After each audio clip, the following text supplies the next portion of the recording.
Sherman, before we look ahead to the Charlotte Bobcats, we, I guess, have to look back at what was a disappointing loss to the LA Lakers. The Raptors came out and, we talked about it on postgame. They kind of played away from their personality, outside themselves. Let the Lakers shoot 12 of 22 from beyond the arc. Let the Lakers shoot above 45%. But the offensive end might have been just as disturbing with the way things were going. Well, yeah, and I think for the Raptors, I think over the last, say, 15, 18 games, we've seen this team play a better brand of basketball to close games out. Right. I really thought against the Lakers, they just didn't seem like they understood what to get done in terms of ball movement. We saw a bit more one-on-one. We saw them struggle figuring out different ways to attack that defense. It's not a great defense in the Lakers. Having said that, they lost to Boston, and Boston had a great game from Jared Sullinger.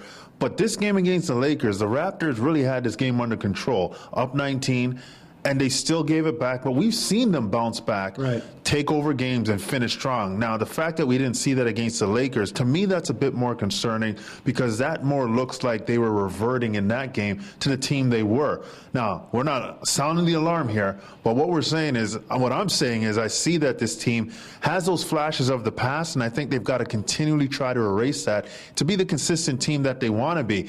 And this is one of those moments, I think, for the Raptors where they've really got to decide, okay, are we going to move away from that and consistently be a team that understands how to get it done late in the game, or are we going to struggle at times? Because if they're going to struggle at times, the schedule turns, it gets a bit more difficult, and then you hit the West Coast, and all of a sudden now you're in a tough stretch. Well, they got to make hay, and the opponent, the Charlotte Bobcats, the next opponent, will not be easy. No. Charlotte is one of those teams, don't play the record.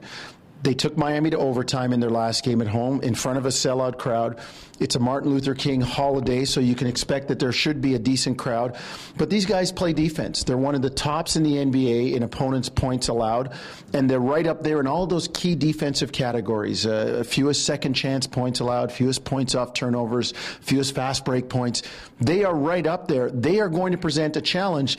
And as you said, if the Raptors revert or don't remember how to get it done, the way we've seen in part of this 7-game stretch against opponents under 500, they're going to be in trouble against the Charlotte Bobcats. Well, they are, and they've got some explosive weapons in Kemba Walker and Al Jefferson. These guys can score the basketball. So I think for the Raptors, the way they've struggled in the past, I'd say, couple years against the Charlotte Bobcats, that's got to make them aware that this is a difficult place for them to winning. And I think they've really got to, I think that bunker mentality on the road, what they used to have when it was on the road, they were better than they were at home. They've got to get back to that, and they've got to understand that nothing's going to change unless they make the right decisions in games. And ultimately for the Raptors, winning is about the group. Winning is about them playing, sharing the ball. It's about them defending the way Dwayne Casey wants them to. And I think that's probably the most disturbing thing, that the defense went away from this team. And you know how it is, Jonesy.